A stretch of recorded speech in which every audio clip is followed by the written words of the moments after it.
Salam sahabat saksi, kiranya berkat dari Allah Bapa dan Tuhan kita Yesus Kristus menyertai sahabat-sahabat saksi semuanya. Firman Tuhan pada hari ini terambil dari 1 Samuel 13 ayat 13 sampai 14. Demikian firman Tuhan. Kata Samuel kepada Saul, "Perbuatanmu itu bodoh. Engkau tidak mengikuti perintah Tuhan Allahmu yang diperintahkannya kepadamu, sebab sedianya Tuhan mengokohkan kerajaanmu atas orang Israel untuk selama-lamanya. Tetapi sekarang kerajaanmu tidak akan tetap. Tuhan telah memilih seorang yang berkenan di hatinya, dan Tuhan telah menunjuk dia menjadi raja atas umatnya, karena engkau tidak mengikuti apa yang diperintahkan Tuhan kepadamu." Amin. Mari kita berdoa sebelum kita belajar lebih lagi tentang firman ini. Tuhan Yesus, terima kasih untuk berkat yang Kau berikan, sehingga kami boleh datang ke hadirat-Mu, terlebih untuk merenungkan kebenaran firman-Mu. Kau beri hikmat, beri pengetahuan kepada kami, sehingga kami boleh mengerti sabda-Mu. Dalam nama Yesus kami berdoa. Amin. Sahabat saksi yang dikasih oleh Tuhan Yesus Kristus, tentu kita mengetahui bahwa setiap manusia itu hatinya bisa cepat berubah. Ada seorang yang tadinya bisa menjalani hidup dengan sederhana, dengan rendah hati, tapi di kemudian hari ketika segala sesuatunya dilimpahkan kepadanya, banyak berkat, banyak kekayaan, tiba-tiba hatinya berubah menjadi sombong. Dan ada juga tadinya orang yang kurang percaya diri dan merasa lemah, tapi bisa jadi orang tersebut berubah dengan sekejap mata menjadi seorang diktator yang kejam ketika dia memiliki jabatan, ketika dia memiliki kekuasaan. Dan seperti itulah hati manusia, gampang berubah, dan perubahan itu menjadi petunjuk bahwa sebenarnya manusia tidak rela kehilangan rasa nyaman, kekuasaan, kekayaan yang ia dapat selama ini dalam kehidupannya. Ketika kita memperhatikan apa yang dilakukan oleh Saul begitu rendah diri ketika Tuhan menunjuknya menjadi Raja Israel. Sejatinya ia adalah orang yang diurapi oleh Tuhan dengan janji pengokohan kerajaan Israel.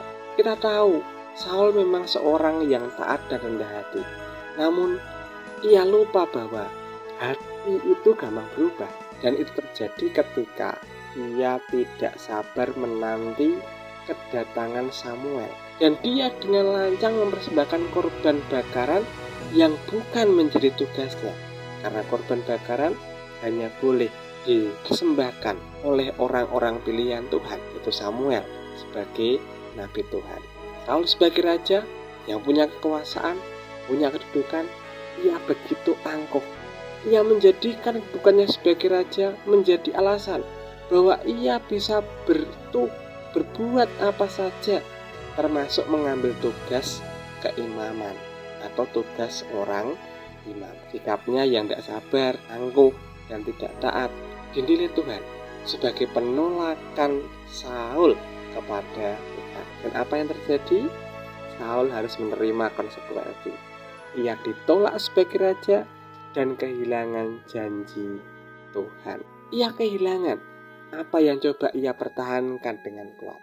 Sikap Saul mengingatkan kepada kita bahwa bukan persembahan, bukan ritual agamawi yang memperkenan hati Tuhan, yang menyukakan hati Tuhan. Ternyata Tuhan lebih suka kasih setia dan ketaatan kepada firman-Nya. Mari kita bersama-sama merenungkan dalam kehidupan kita. Hati kita mungkin juga rapuh, gampang berubah oleh situasi. Ketika berkat banyak dalam kehidupan kita, kekayaan ada dalam tangan kita, kekuasaan dan kedudukan diberikan Tuhan kepada kita, bisa jadi hati kita gampang berubah, dan itu perlu kita waspadai. Jangan sampai dengan situasi yang seperti itu mengubahkan hati